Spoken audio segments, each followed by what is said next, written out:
Okay, so let's consider privacy-preserving optimization and learning algorithms. We'll take a few examples of those as well, similar to the secure fault-tolerant algorithms that we discussed earlier.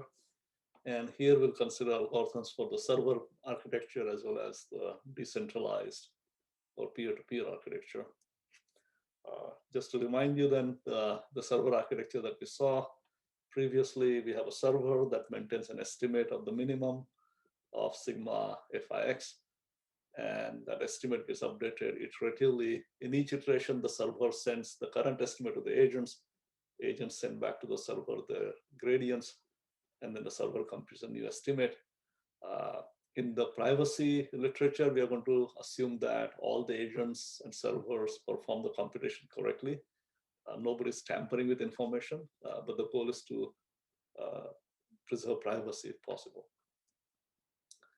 Now, if you consider the case of server-based architecture, then in the algorithm we just saw, the agent supplies a gradient to the server.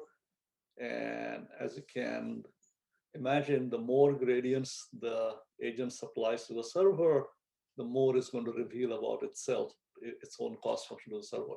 For example, if the cost function happens to be a quadratic in x, suppose x is a scalar and the cost function is a quadratic, then the gradient function is just a linear function in x.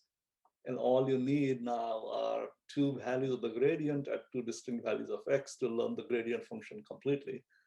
And so in general, of course, the functions will be higher dimension, but the more communication that occurs between the agent and the server is likely to be able to learn more about the cost function of the agent.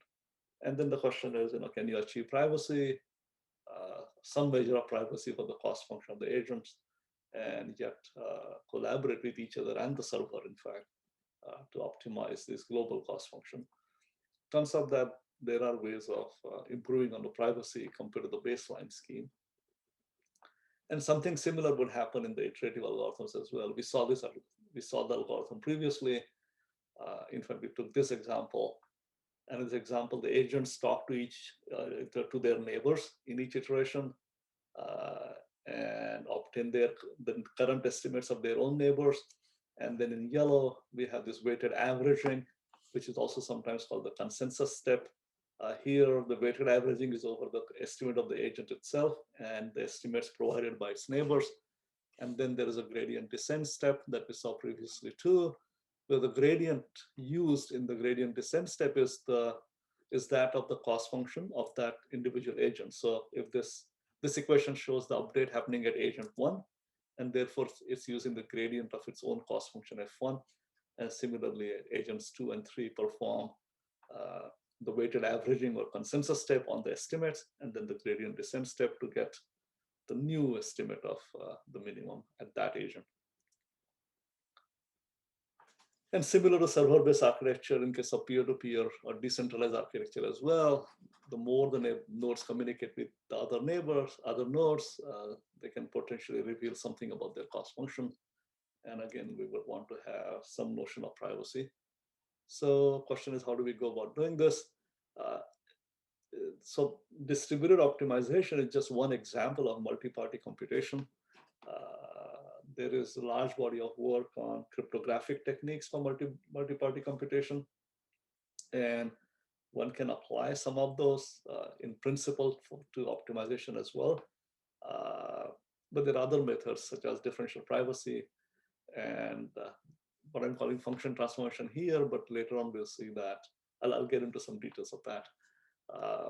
But the cryptographic method, and this slide is not meant to be describing any particular scheme. I'm not going to discuss cryptographic techniques much at all, actually, in this tutorial. One may try to use cryptographic techniques for distributed optimization. However, they tend to be more expensive than the two techniques that we're going to discuss next. And so I think we have to do more work to obtain efficient cryptographic techniques for achieving privacy for distributed optimization. As far as I know, such efficient mechanisms don't exist yet. For example, one might want to use homomorphic encryption or something like that for distributed optimization, but then those encryption schemes have to be cheap, computationally cheap. The other two approaches, I mentioned differential privacy as one of the approaches that may be usable. And so there is a fair amount of work on differential privacy for machine learning or distributed machine learning, deep learning, and distributed optimization in general. So in the distributed architecture that we are considering, the algorithm that we discussed previously, there is a server that maintains the estimate of the minimum. And normally, those agents will send their own gradient, the gradient of their own cost function, to the server in each iteration. For example, agent one will send gradient of function f1 at xk in the kth iteration. Or if it is stochastic gradient descent, then it will send a stochastic gradient for function f1 at xk in that iteration. But the stochastic gradient is such that the expected value of the gradient will be 0. So it's an unbiased estimate of the gradient. So to achieve privacy, algorithms have been proposed to modify this server-based optimization algorithm by adding some noise to the gradients that are being supplied to the server. And the purpose basically is to, in effect, hide the cost function of agent one or agent two, agent three from the server. And the only way to hide the cost function is to essentially provide information that does not represent the cost function exactly. So if I supply the gradients exactly to the server, of course, I'm not hiding anything. And so if I want to hide something compared to what the baseline algorithm provides to the server, then I must somehow make the communication noisy. And the differential privacy schemes often use this noise that is Laplace distributed. And so in this example, what agent one is doing in iteration k is supplying the gradient to the server, but it's been modified by adding some noise, deliberately adding some noise to the gradient.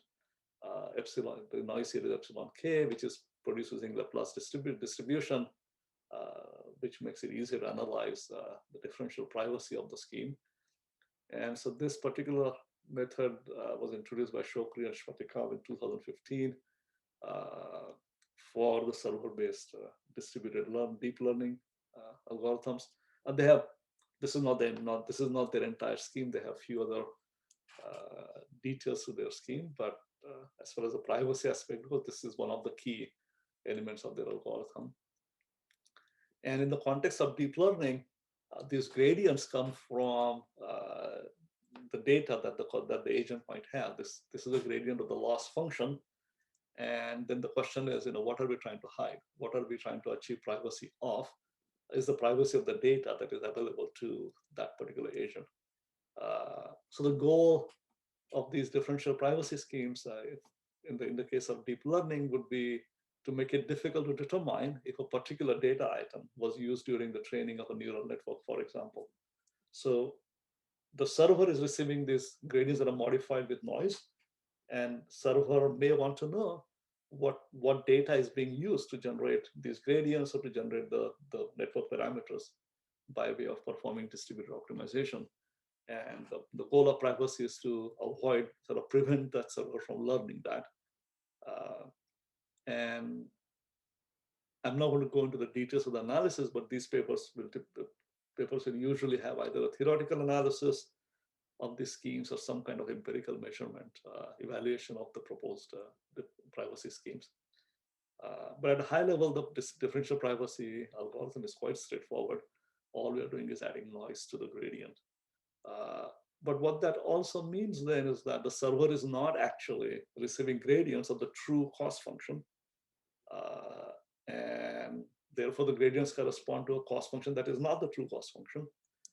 And obviously, if the gradients are being used are not accurate, then we are probably not going to optimize sigma fi anymore. The outcome of the computation will be some estimate x that is not exactly equal to the argmin of sigma fi x. But that's the price of privacy here. So we lose some accuracy in return for privacy. And there's a trade-off. The more privacy we want, meaning the more we try to hide from the server, the less accurate the estimate might be. And so one has to decide how much accuracy you want to trade off for privacy. Here, accuracy by accuracy, I mean uh, that the estimate X may not be equal to the true argument or may not even be close to it, depending on how much privacy you're trying to get. But of course, in the context of machine learning, there is also this other notion of accuracy that says how well does a resulting machine, if it is a classifier, how accurately does it classify? And it turns out there is a trade-off between data accuracy and privacy as well, as you might imagine. Now, similar algorithms have been developed for decentralized or peer-to-peer optimization as well. And we saw this slide previously, but I want to repeat this just for a minute because we'll come back to it when we discuss algorithms. But the basic idea was that each agent is maintaining its own estimate of the minimum. And then in each iteration, they exchange the estimates with their own neighbors. And the neighbors, as we saw, perform the weighted average and then take the gradient step. And we saw this previously as well. So if you want to achieve differential privacy, then you want to modify this algorithm somehow. And as before, what the agents will do is to modify the information they're sending to their neighbors so that the neighbors will learn less than they would have learned using the baseline algorithm about the cost function of the sender agent. So the idea is the same or very similar. Agents add noise to their estimates before sharing their estimates with the neighbors. Now, there are actually several papers on this particular problem, meaning achieving differential privacy for the peer-to-peer architecture. At certain level, the algorithms look similar, but often their analysis may not be identical, meaning they may be analyzing slightly different notions of privacy here. So one notion of differential privacy for peer-to-peer architecture is that, remember that we are trying to minimize the sum of n cost functions, F1, F2, F3, and so on. And one might want to hide whether one of those n cost functions is equal to F, star, for instance. I may have a particular cost function in mind, and I might want to know whether one of these agents has that cost function or not, which is analogous to knowing whether, what data set that agent may have if this is a neural network training kind of optimization problem. But in an abstract sense, what we're trying to hide is just the cost function of the individual agents. And there are other variations on the notions of differential privacy that the different papers analyze. And I have cited this paper here, which is in fact with my colleagues at Illinois several years ago. And then there is a fair amount of other work as well on differential privacy for optimization and learning. I've cited a couple of papers here. I think I've said this before, but I will post the slides for the tutorial on my website, for which I gave you the link earlier, and I'll give a link later at the end of the talk tutorial as well. And when you click on these links, these names here, they will take you to the papers that I'm citing. So I don't have a separate reference list per se, but you can just click on these links. Now, we looked at one server-based architecture where each of the agents maintain an estimate, rather each of the agents knew their own cost function. The server maintained the estimate, and the server would send the estimate to the agents, and then the agents would upload the gradients to the server. Now, in this so-called federated architecture, the behavior of the agents is slightly different. The server maintains an estimate as before, but then the server sends the estimate again as before to the different agents. But what the agents perform is actually a gradient step. So for example, if you look at agent 1, it will receive the estimate xk from the server, and then it performs a gradient step using its own gradient locally. So what agent 1 will do is to compute xk minus yk times the gradient of cost function f1 at xk. And this will result in computation of y1 at agent 1. Similarly, agent 2 will compute y2, agent 2 will compute y3, and they will send this back to the server. And at the server, the new xk, or the xk plus 1, will be computed simply as an average of these y values received from the different agents. If you think about it for a minute, this algorithm, the way I described, is actually no different in its effect as from the previous algorithm, where the agent supplied the gradients and then the server averaged the gradients and took a step in that direction of the average gradient. These two are completely equivalent, except that now we can modify the federated architecture a little bit to take multiple steps at each agent before sending the Y value to the server. So here is the modification. So at each agent I, instead of performing this step once, right?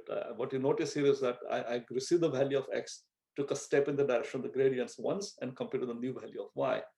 Instead of that, we can now replace it by multiple steps, meaning that I receive xk from the agent, compute the gradient at that value of xk, subtract from the current estimate, right, to get a new estimate. Now I'm at the new estimate, I'll take the gradient at that estimate, subtract that, I have yet another new estimate, and so on. I can take multiple steps like that, and then upload the resulting value of y back to the server.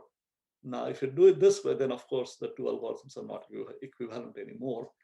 And in fact, just taking multiple steps like that, uh, perhaps the gradients we use don't have to be the full gradients or exact gradients. They could be stochastic gradients. And the stochastic gradients are random, right? Because these are drawn from some distribution, and the randomness is not known to the server in general, right? The agent decides how to randomly choose the stochastic gradient in a particular step. The randomness itself gives the agent some extent privacy, but what we are going to do is to actually add one more layer of privacy on top of that. So anyhow, this is the so-called federated architecture. It's similar to the architecture we saw earlier, but not quite the same, because of the agents are doing, the agent's behavior is actually quite different compared to the previous algorithm. So there is work on providing privacy for the federated learning architecture as well. And this slide, it's a bit busy, the slide, but the ideas are simple. So I'll go slowly over the text in this slide.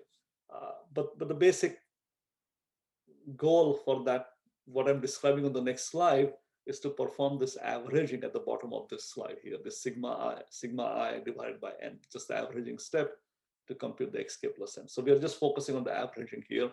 What the agents do doesn't change. So how do you do the averaging without revealing your own value of y to the server is the question. That's the goal here. So the server wants to compute the summation of y or the average of y, but the agents don't want to reveal the value of y to the server. And so here is a technique, and we will see a similar technique being used later in the talk as well for other schemes. So in the basic idea is that each pair of users or agents communicates with each other over a secure channel so that others cannot hear what they're sending to each other. And so let's consider two agents or two users, U and V. And user U generates a value, some noise value. Let's call it S U subscript U comma V to user V. So it picks a random number, user picks a random number and sends it to V. And similarly, V will send a random number to U. In fact, each user is sending a random number such as this to every other agent of the system. And having received these random numbers from the other people, other users, other agents, user U now takes the value of Y that he has on the previous, here is the value of Y that he is computing, and he hides it by doing this computation. So what does this computation do? It says Y equal to sigma, Y equal to sigma of these random values that user U has received, right? Those values I'm adding, minus the random values that user U has sent to other people, right? So you start with the value Y, add the values received, subtract the values sent, and all of this is happening under a modulo operation, modulo R, where R happens to be a number that is large enough to ensure correctness of this privacy-preserving aggregation operation. And you can, in fact, work out how large R needs to be quite easily if you think about it for a few minutes. Now, what the server is going to do basically is that he's going to receive all these y values, or rather the z values. These are modified y values. Uh, Now, just looking at z value now, the server cannot really tell what the y value is. This modulo operation actually hides the y value quite well because these random values are not known to the server. Uh, the server cannot infer the value of y knowing the value of z. However, it can compute sigma y from sigma z by just adding up all the z's and doing the modulo operation, again using the same r.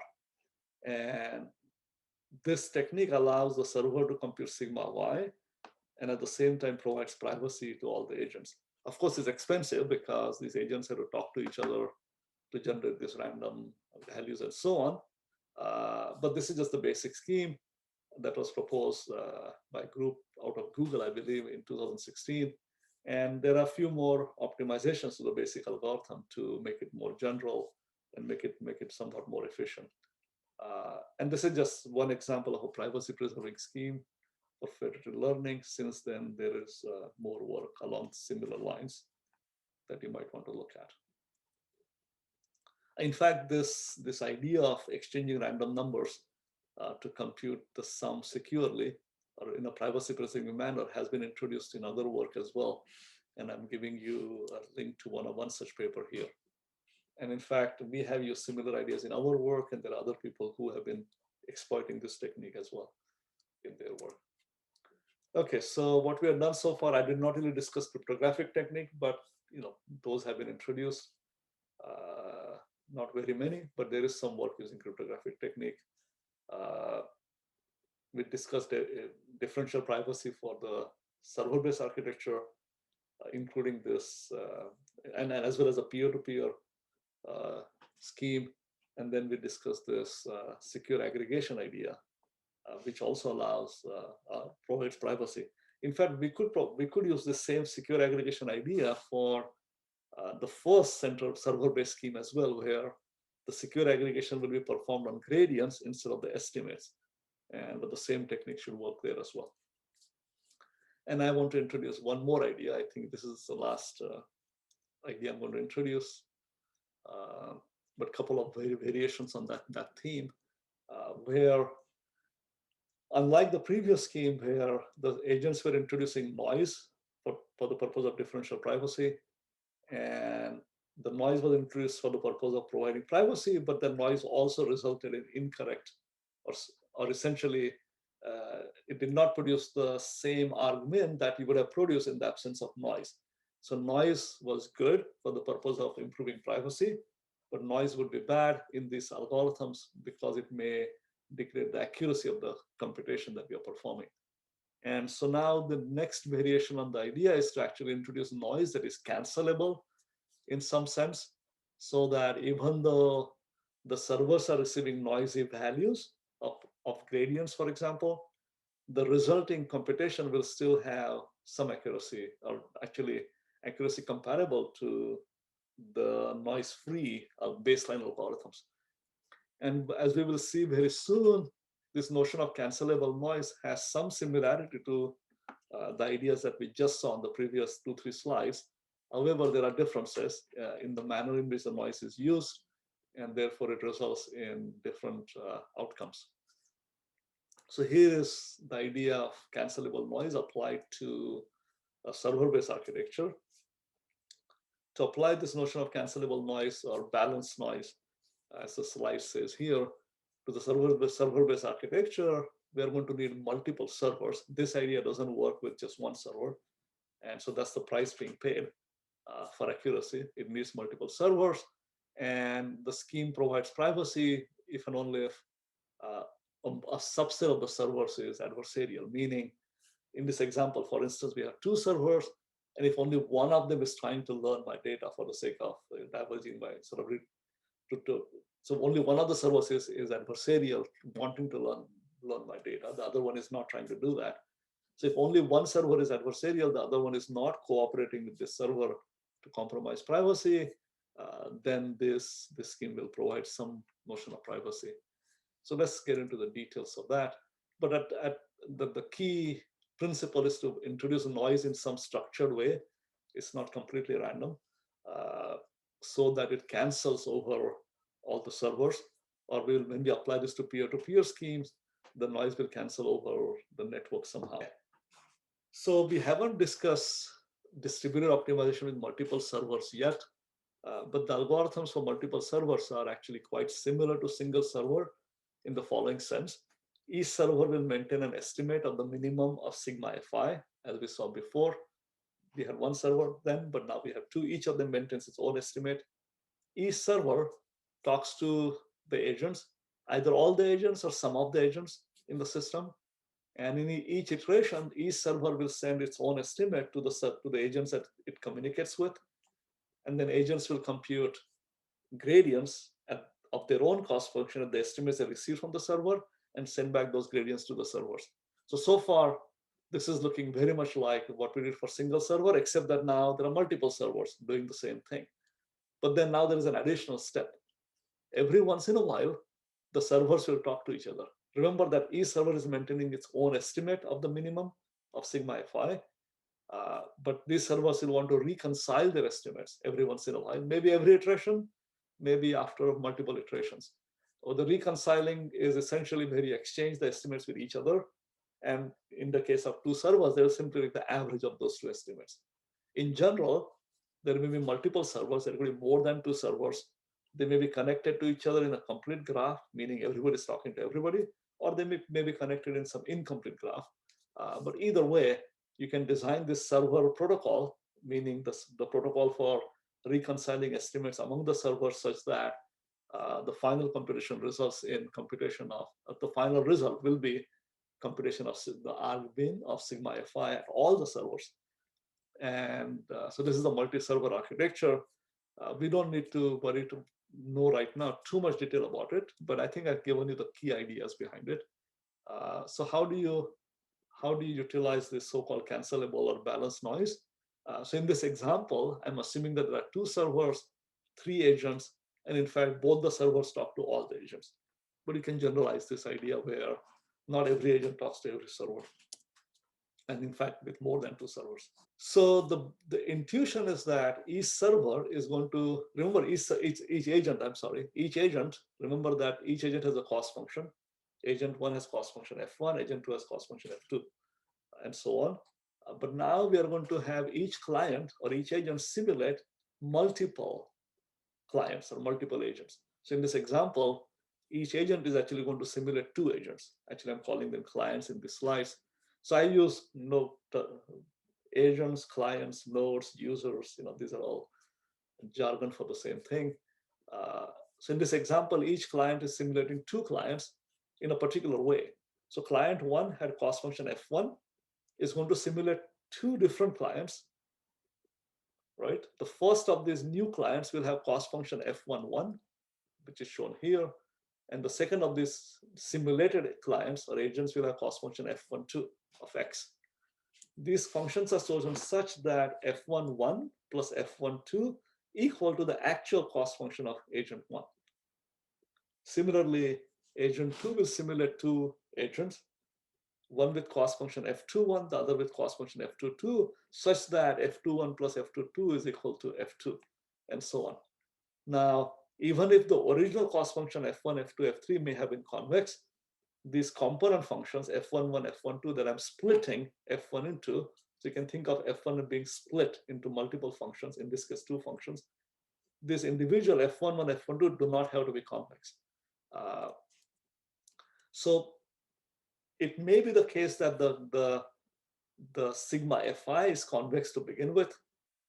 And if we satisfy these kinds of constraints, then summation of these new cost functions, F11, F12, F21, F22, F31, F32, summation of these six cost functions will still be equal to sigma fi that we started with, and it will remain convex. But now we have a situation where we have six cost functions that may not be individually convex, and yet their sum is convex. So we have a convex sum of potentially non-convex cost functions. There are six of them. Now, in this new picture, what you see is that there are three agents talking to server one. There are three agents talking to server two. And so this algorithm there are algorithms known for distributed optimization. In fact, I explained one to you earlier where each server talks to certain agents and performs the gradient steps that we have seen before for the single server architecture. And then every once in a while, the servers interact with each other to perform this averaging or consensus step. These algorithms are known to converge to the minimum of the summation of all the cost functions for the case when the individual cost functions are convex. But it turns out, as we have shown in our work, that as long as the summation of the cost functions, in this case 6 of them, is convex, even if the individual cost function is not convex, the algorithm will still converge to the minimum, the argmin of the summation of these 6 cost functions, which is in fact equal to the summation of fi that we started with. So in effect, this algorithm will obtain argmin of sigma fix, even though we are simulating more clients than we had to begin with. So what does simulating these clients buys us is that, actually I said everything on this slide earlier already, so I won't repeat it. So what does it get us is that we can solve the problem we set out to solve. There are some assumptions being made. For example, there are assumptions about the gradients being Lipschitz and so on. These are technical assumptions that one needs to be able to prove the properties we want to prove. But what does it give us as far as privacy is concerned? So think about server one in this picture. Server one is talking to these simulated agents now. One of these agents has cost function f11. One of the agents has cost function f12, and one of the agents has cost function I'm sorry, one agent has cost function f11, the other has f21, and the third cost function is f31, right? So the first of the simulated agents at agent one, the first of the simulated agents at agent two, and so on. So in the worst case, server one may learn f11, or more accurately, if you're exchanging gradients, it will learn the gradient function for f11. That's the most that the server one might learn. So let's just grant that server one learns f11. That's you can't learn more than that, because server one is only talking to this simulated, the first simulated agent that has cost function f11. It may learn f21 similarly and f31. So the most that a server one can learn are these three component functions, f11, f21, and f31. Now, what server one and server two exchange with each other are results of the aggregation step, right? Meaning server one updates its own estimate using the gradients received from these three simulated agents. And then during the consensus step is going to exchange this new estimate with the other server. In effect, the most that server one might reveal to server two is the cost function, the summation of f11, f21, and f31. So in other words, and similarly, server two, the most it might reveal to server one is summation of f21, f22, and f32. And so this is what I'm trying to say at the bottom of the slide. Server one may learn, the most it might learn are these individual functions f11, f21, f31, and summation of the other three functions that are being simulated. However, it is not going to learn directly f1, f2, or f3. And in fact, if you choose these split functions well, then the f11 will reveal very little about f1, if anything. And similarly, f2 will reveal very little about f2. And so this is the notion of privacy that we get from this architecture, that even though the end result of the computation is correct value for the argmin of sigma fix, the servers are not able to learn the individual FIs accurately.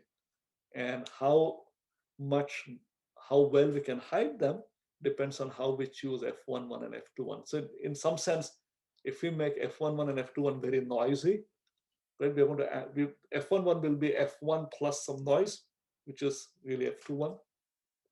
If they're more noisy, then of course we'll hide f1 better. But making these more noisy might increase the convergence time for the algorithm. Even though you'll obtain the correct value of the estimate in the end, it might take longer to get there because we have made these functions more noisy. If you think in terms of Lipschitz constants, maybe this f11, f21 may have a large Lipschitz constant because we're making them noisier. But the key is that we can achieve the correct outcome at the end of the day. The other observation you should make is that if you know, knowing what server one knows if you add up everything in those, all the F11, F21, F31, and the red sum, that corresponds to sigma Fi. So if you grant all this to server one, then server one actually will also be able to compute the summation of cost function Fix actually during this algorithm. This is a very conservative analysis, but even though it can learn the summation of all the cost functions, it's not going to learn the individual cost functions. So this idea of taking F1 and dividing into two functions is what I'm calling function splitting here. It is not necessarily practical, because if you think of F1 as a loss function over a lot of data, it's not exactly clear that you want to actually enumerate the whole function and then split it in this manner. But this was intended to provide intuition behind the algorithm. For functions that are compact and described in a compact way, this may be a usable technique actually in some other context, maybe in linear regression or something like that. But the other way to do it is to use structured randomization. By that I mean that, as we saw previously for differential privacy, one way to provide privacy is just add noise before uploading the gradient. Well, we could do the same thing here. So let's just focus on function, the agent number one. Remember, in my intuitive explanation, it was simulating two agents. It won't do that anymore. But what's going to happen is that it's going to supply gradients to the two servers. And what it is going to do is to add some noise to the gradients it's going to supply to the server. And the noise can be additive or multiplicative. And in my illustration, I'm going to illustrate multiplicative noise. So normally what should happen is that the server one should upload to agent one. Agent one should upload to server one gradient of cost function F1 at that estimate maintained by server one. Let's call it X superscript one here. That's what it should upload to server one. And similarly, it should upload to server two the gradient of cost function F1 at the estimate provided by server two. But instead, what it is going to do here is to scale those gradients by some factor and upload them such that the factor adds up to a one. And the additive noise is similar, where the agent one will add some noise, let's say epsilon one, to the gradient sent to server one, and add noise negative epsilon one to the gradient sent to server two. So if you look at what each server is receiving from the agent, the gradient is actually noisy. And in fact, that noise may have non-zero mean. It doesn't have to have a zero mean. It will be noise with non-zero mean, possibly. But if you take the noise added to the server one and combine that with noise added to server two, actually it cancels out, right? Because I'm adding epsilon one to server one and minus epsilon one to server two. When you add, they just cancel out. In the same iteration, in fact, the algorithm works correctly even if the noise doesn't add to zero immediately, meaning we can look at the noise added by agent one to server one and server two over this iteration to the next 10 iterations. And we can design the noise so that all of that, when you add together, it adds to zero, even if it may not add to zero in a given iteration. So it will add to zero over a window of time, and not necessarily in a single iteration. And even then, the algorithm will result in the correct calculation of argument sigma Fi. As before, we won't actually do proofs here. But the key is that we are adding noise that somehow cancels out over, in this case, the communication to different servers from a given agent is noisy, but over time, it cancels out.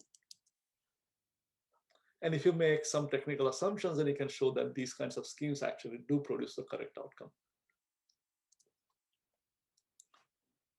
One can apply the same idea or a similar idea to peer-to-peer architectures.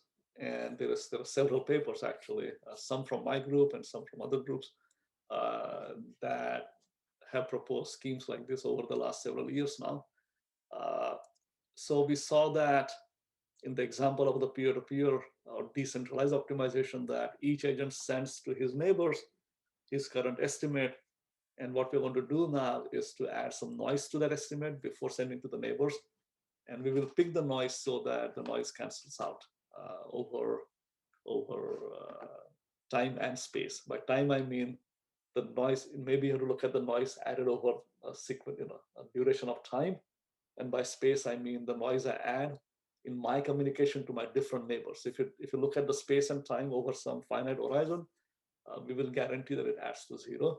And that suffices for correct outcome of the computation.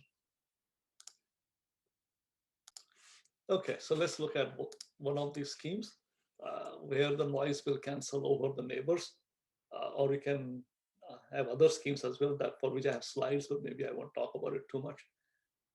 So here is a simple illustration. You have agent F3, as we've seen before, in a given iteration of the algorithm, F3 should be sending his current estimate, which I'm calling simply X in this slide, to his neighbors, which are agents 1 and 2 in this example. But instead, what it does is to send the estimate with some noise, epsilon1 to agent 1, and adds epsilon2 noise to the estimate sent to agent 2, in this case, such that the epsilon1 plus epsilon2 is equal to 0 in the current iteration, or like I said, if you take the noise added to these two estimates over, let's say, this iteration, the next, and the next 3 iterations together, then all the noise values together, 3 iterations will cancel to 0. If there are 3 neighbors of node agent 3, then you add noise epsilon1, 2, 3 to the 3 neighbors, and that will add to 0 over some finite duration of time. And that's what I mean here by adding balanced noise or cancelable noise that cancel over just my neighbors. And that this will be true for every agent.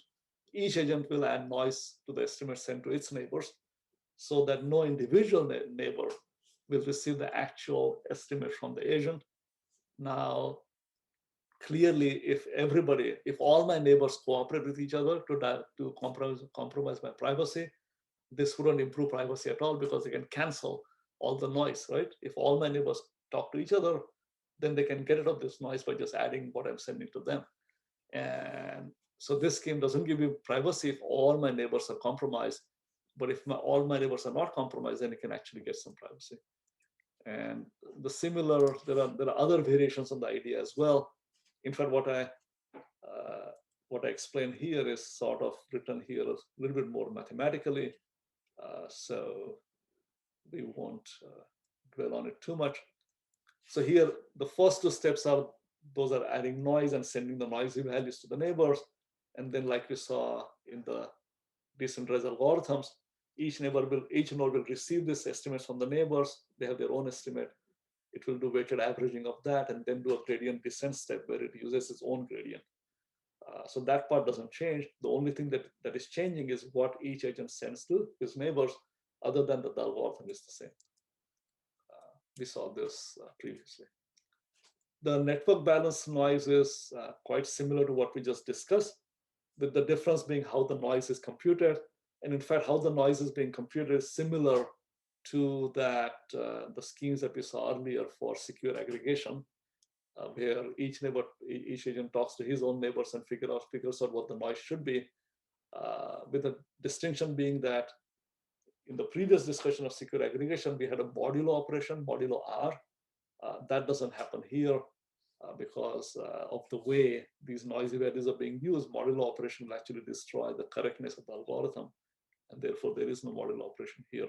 So again, this scheme is very much like the one I just discussed, except that the noise is computed somewhat differently. There is yet another view of what's happening here that is similar to the function splitting scheme. So perhaps let me talk about that for a minute, and then we'll conclude the presentation today.